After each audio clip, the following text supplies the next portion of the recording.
Hi friends, எல்லோருக்கும் வணக்கம். எல்லோரும் எப்படி இருக்கீங்க? நல்லா இருக்கீங்களா? இன்றைக்கி அந்த கதையோட அடுத்த பகுதி தான் பார்க்க போகிறோம். அதுக்கு முன்னாடி நீங்கள் செய்ய வேண்டிய விஷயம் என்ன அப்படின்னு கேட்டிங்கன்னா, மறக்காமல் வந்து சேனலை சப்ஸ்கிரைப் பண்ணிக்கோங்க. கீழே இருக்க பெல் பட்டனையும் கிளிக் பண்ணுங்கள். அப்போ தான் நான் போடுற வீடியோஸ் எல்லாமே உங்களுக்கு உடனுக்குடனே நோட்டிஃபிகேஷன் வரும். ஸோ மறக்காமல் சேனலை சப்ஸ்கிரைப் பண்ணிவிட்டு வீடியோ பாருங்கள் ஃப்ரெண்ட்ஸ். வாங்க நம்ம கதைக்குள்ளே போகலாம். அதுக்கப்புறம் வந்து நான் வந்து தங்கச்சியோட கல்யாணத்துக்கு என்னால் செய்ய முடிஞ்சது நான் செய்கிறேன் அப்படின்னு சொல்லிட்டு எங்கள் அம்மாட்ட சொன்னேன். ஆனால் அவங்க வந்து என்கிட்ட வந்து நிறைய எதிர்பார்த்தாங்க. ஏன் அப்படின்னா, நான் நல்ல வேலையில் இருக்கிறது உண்மை தான். ஆனால் நான் வந்து லோனில் தான் வீடு வந்து இப்போ வாங்கியிருக்கேங்கிறனால லோன் அமௌண்ட் இப்போ நான் 60,000 சம்பாதிச்சாலும் அதில் கிட்டத்தட்ட 30,000 கிட்ட லோன் அமௌண்ட் போயிடுது.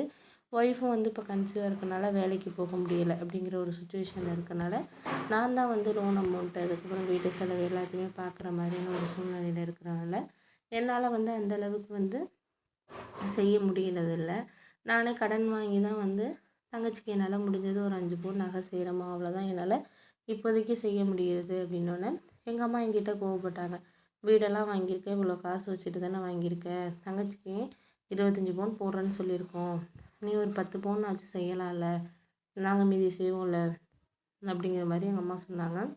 நான் சொன்னேன், இப்போதைக்கு நான் வீடு வாங்கியிருக்கோம்லாமா கடனில் இருக்கேன், இப்போ வீடு வாங்காமல் இருந்தேன்னா கண்டிப்பாக வந்து நான் வந்து ஒரு 6 மாதம் சம்பளத்தை எடுத்தாலே போதும், எல்லாமே நானே செஞ்சுருவேன், எனக்கு மட்டும் தங்கச்சிக்கு செய்யக்கூடாது அப்படின்னு சொல்லிட்டு ஆசையாக சொல்லுங்கள் அப்படின்னோடனே உடனே வந்து நீ ஏதாச்சும் ஒரு காரணம் சொல்லிட்டு தான் இருப்ப, செய்யணும்னு மனசு வச்சா கண்டிப்பாக செய்யலாம் அப்படின்னாங்க. நான் சொல்லிட்டேன், என்னால் இதாம்மா இப்போதைக்கு செய்ய முடியும், நானும் கஷ்டத்தில் இருக்கேன், ஒய்ஃபுக்கு டெலிவரி எல்லாம் இருக்குது, அவளும் வந்து கஷ்டப்பட்டதுனால வந்து எனக்காக ஒர்க் பண்ணா, எல்லாமே அவளும் சம்பாதிச்சது ஃபுல்லாக இப்போ 2 வருஷமாக வந்து என்கிட்ட தான் கொடுத்தாவ, அதனால் வந்து நான் இப்போ அவளை இந்த மாதிரி நேரத்தில் வந்து உங்கள் அம்மா வீட்டுக்கு போய் நீ இது பண்ணு அப்படின்னு நான் சொல்ல முடியாது, அவள் 2 வருஷம் என்கிட்ட தானே சம்பாரித்து கொடுத்துருக்கா, எல்லாமே பண்ணியிருக்கா, அப்படிங்கிறப்போ நான் அவளை இப்போ இந்த நேரத்தில் வந்து நான் அவள் நகையும் வாங்க முடியாது, அது வந்து தப்பு, அதனால் முடிஞ்ச வரைக்கும் என்னால் வந்து என்ன பண்ண முடியுதோ அதை தான் நான் இது பண்ண முடியும், என்னால் வந்து 5 பவுன் வந்து செய்ய முடியுமா, அதுவுமே நான் இப்போ கடன் வாங்கி தான் வந்து அவளுக்கு தங்கச்சிக்கு செய்யணும், என்னால் முடிஞ்சது அவங்க அம்மா பண்ண முடியும் அப்படின்னு சொன்னேன். சரிப்பா விடு அவ்வளோதான் அப்படின்னு சொல்லிட்டு எங்கள் அம்மா என்கிட்ட கோச்சிக்கிட்டாங்க. நான் அப்பா புரிஞ்சுக்கிட்டாரு என் சூழ்நிலையை, அப்பாவும் புரிஞ்சுக்கிட்டாங்க. இது மாதிரி வந்து அவனால் செய்ய முடிஞ்சால் கண்டிப்பாக அவன் செய்கிறவன் தான், அவனோட சூழ்நிலை எனக்கு புரியுது, நம்ம வாங்கி எங்காச்சும் வாங்கி செய்வோம், அதான் 10 பவுன் நகை தான் ஏற்கனவே இருக்குது, ஒரு 10 பவுன் செய்கிறது தானே, அதுக்கு ஏதாச்சும் கடன் வாங்கிக்குவோம், பார்த்துக்கலாம் ஏதாச்சும் அப்படின்னு சொல்லிட்டு எங்கள் அப்பா சொன்னார். அவர் புரிஞ்சுக்கிட்டார் என்னோட கஷ்டமான சூழ்நிலை. ஏன்னா அவர் வந்து ஒரு இடத்துல வேலை பார்த்து கடன் வாங்கி எங்களையெல்லாம் வந்து படிக்க வச்சு ஒரு சூழ்நிலையை இது பண்ணதுனால அவருக்கு புரியுது. ஆனால் எங்கள் அம்மாவுக்கு என்னென்னா, நான் வீடு வாங்கினது மட்டும்தான், ஃப்ளாட் வாங்கினது மட்டும்தான் அவங்க சொல்கிறாங்களே தவிர, அது இஎம்ஐயில் வாங்கியிருக்கேன், மாதம் மாதம் அதுக்கு மாதம் 30,000 கட்டணுங்கிறத அவங்க அதை யோசிக்க மாட்டேங்கிறாங்க.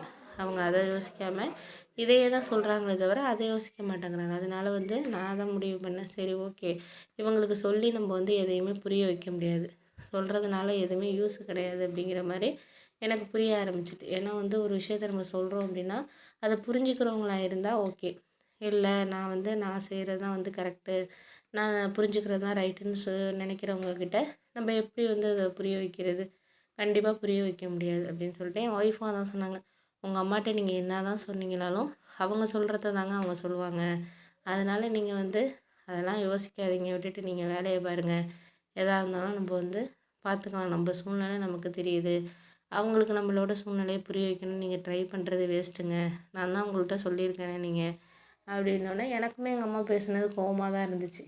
என்னடா இது இவ்வளவு எடுத்து சொல்கிறோம், இவ்வளவு இது பண்ணுறோம், அது புரிஞ்சுக்காமல் அவங்க பேசிக்கிட்டு இருக்காங்களே அப்படின்னு சொல்லிட்டு நான் அதுக்கப்புறம் விட்டுட்டு நான் பாட்டுக்கு ஆஃபீஸ் போக ஆரம்பிச்சிட்டேன். அதுக்கப்புறம் ஒரு வாரத்தில் வந்து இன்னும் 1 மாதம் தான் கல்யாணத்துக்கு இருக்குது அப்படின்னு சொல்லிகிட்டு இருந்தாங்க.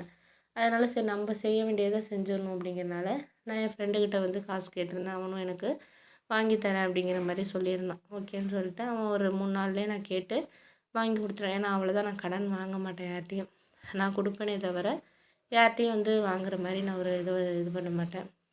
இப்போ வீடு வாங்கினதுமே கடன் வாங்கி பணமாக யார்கிட்டையும் கடன் வாங்கினா நம்மளெல்லாம் கொடுக்க முடியாது அப்படிங்கிறதுனால லோன் மூலயமா இஎம்ஐ மூலயமா தான் நான் வாங்கியிருந்தேன். யார்கிட்டையும் அப்படியெல்லாம் நம்ம மாதம் மாதம் கண்டிப்பாக வட்டியெல்லாம் கொடுத்து நம்மளால் இது பண்ண முடியாது அப்படிங்கிற ஒரு சூழ்நிலையினால் அதுக்கப்புறம் அவர் வந்து புரிஞ்சுக்காமல் பேசினால நான் வந்து ஃப்ரெண்டுக்கிட்ட கேட்டிருந்தேன் இது மாதிரி அப்படின்னோடனே அவன் கேட்டோன்னே ஓகே பணம் வாங்கி கொடுத்துருந்தேன். அதில் போயிட்டு 5 பவுன் நகையை வாங்கிட்டு போயிட்டு அன்றைக்கி ஈவினிங்கே நானும் ஒய்ஃபும் போயும் அம்மாட்ட கொடுத்தேன். ஆனால் அவங்களுக்கு முகமே சரியில்லை.